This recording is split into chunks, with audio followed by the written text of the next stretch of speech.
సింగరేణి రక్షించడం కోసం రాబోయే రోజుల్లో సింగరేణి కార్మిక వర్గాన్ని చైతన్యవంతం చేస్తామని టీబీజీకేఎస్ రాష్ట్ర అధ్యక్షుడు మిర్యాల రాజిరెడ్డి అన్నారు.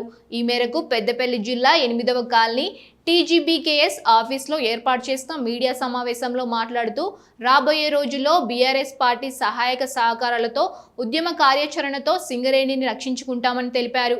అసెంబ్లీలో ముఖ్యమంత్రి రేవంత్ రెడ్డి కార్మికులకు జీతాలు ఇస్తామని పేర్కొంటూ సభ్యులు అడిగిన ప్రశ్నలకు సమాధానం ఇవ్వకుండా బకాయిల గురించి మీకెందుకు అనడం బాధాకరమని అన్నారు.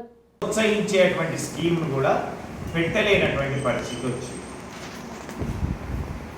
ఈరోజు ముఖ్యమంత్రి కానీ డిప్యూటీ సీఎం గారు కానీ అసెంబ్లీలో మాట్లాడుతున్నటువంటిది చాలా బాధ కలిగిస్తున్నటువంటి విషయం.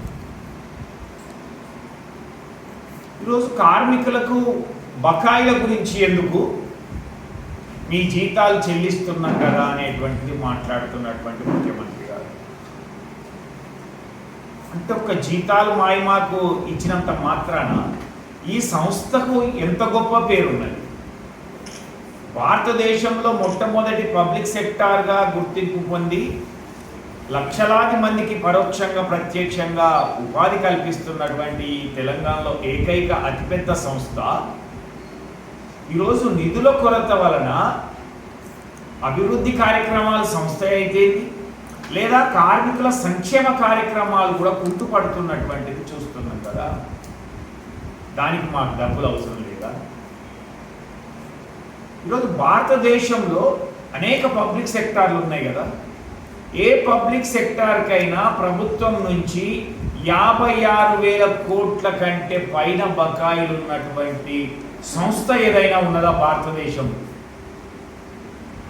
అంటే ఒకే ఒకటి ఈరోజు సింగరేణి కాలనీస్ మాత్రమే తెలంగాణలో ఈరోజు 56,000 కోట్ల రూపాయల బకాయిలతో డిస్కంల నుంచి అయిపోయింది, జెన్కో నుంచి రావాల్సినటువంటి బకాయిలే 56,000 కోట్ల రూపాయలు.